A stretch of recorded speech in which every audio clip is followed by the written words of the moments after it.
I'm Devashish Basu. Sometime last year, Mr. Arun Jain's tax refund check was returned.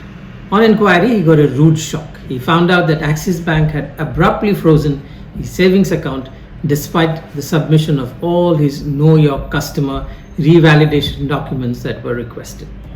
Axis took almost 9 months to remove the freeze, and in the meantime, his refund check got invalidated. It is close to 2 years that he's still trying to get it revalidated, which is of course another crazy story. One evening, when Mr. Praveen Chet went to purchase fuel, he discovered with a nasty surprise that his debit card was blocked.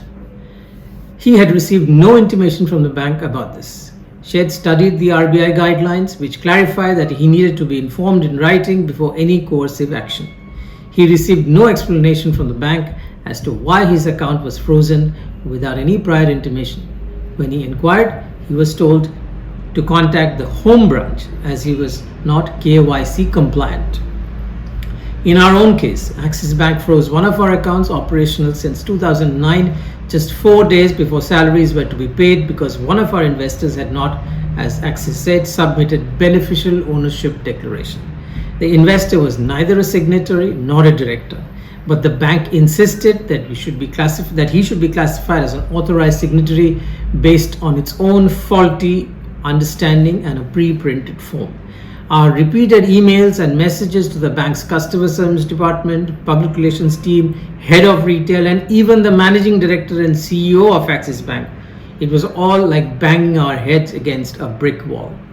We had an account with the ICICI Bank as well for the same company, which did not insist on this illogical compliance which Axis was insisting upon. Disgusted, we closed all 8 of our accounts, including personal ones, in Axis Bank and moved away.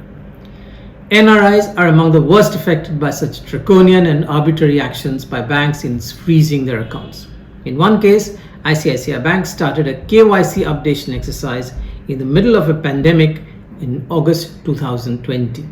Despite pleas that the account holders are doctors and frontline fighting COVID in the UK, which was locked down then, the bank allowed only 4 weeks for compliance, though no RBI rule says that specifically that only 4 weeks would be given to an NRI to comply, and that too in that kind of a situation. The bank made it impossible to upload any KYC documents online.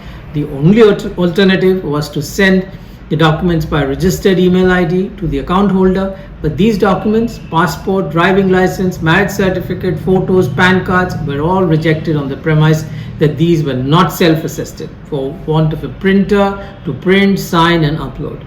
Yet, RBI itself permits official valid documents, as it calls them, to be accepted without attestation. In any case, the original documents had already been verified in person at an ICICI branch in August 2018 and attested copies of KYC documents submitted already, but ICICI Bank said that these were submitted for a different reason, thus requiring resubmission of a fresh set of attested documents in less than 2 years for something else, that is KYC. You could have an account for 30 years, draw a pension, and the bank may have all your identification documents, but you can still get a jolt one fine day to know that the bank has frozen your account without prior intimation. Many have found it out when they issued a check or tried to make an online transfer. These are what we have just described are just small sample of real life stories we have collected in our effort to draw the attention of RBI, and these don't even include Jan Dhan, the millions of Jan Dhan accounts where the problems are far worse and where the poor are affected. What's going on? Why do we have these arbitrary, draconian, discriminatory, anti-consumer and often illegal actions to block our own money? RBI master directions require banks to update KYC every 2 years for only high-risk customers, since it's every 8 to 10 years once for medium risk or low risk customers respectively, and a simple self-declaration is sufficient if there are no changes.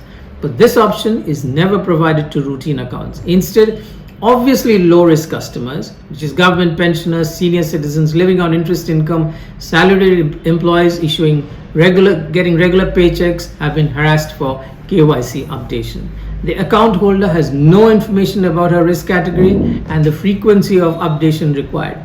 A banker wrote to us that his bank actually forces account holders to visit the branch for KYC updation, quite illegally, obviously, in order to push high commission insurance products onto them. This is what's going on in the banks.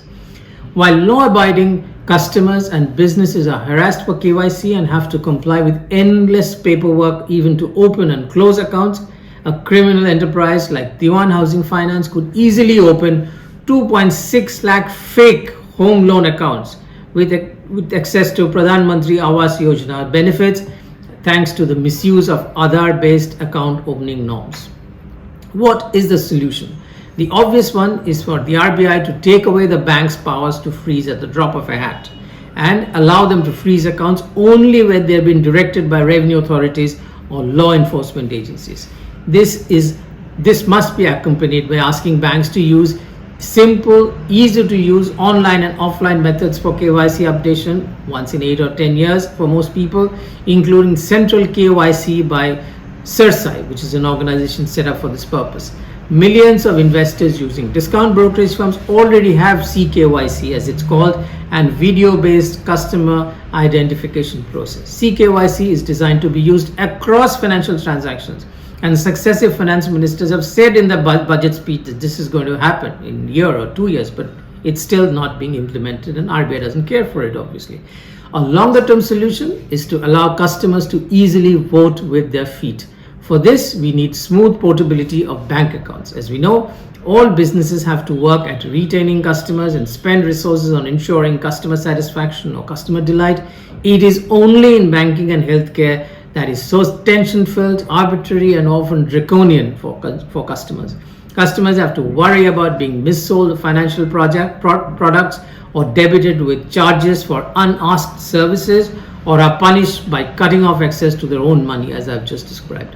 Portability will completely change the behavior of the banks. Why? They may even hire a chief empathy officer, just as Cleveland Clinic has a chief experience officer. Just joking. If you agree with all that I said just now, please sign the petition at change.org, which Moneylife Foundation has started to force the government, to force the Ministry of Finance and policy experts to make this change and make the KYC far less draconian. Thanks for watching.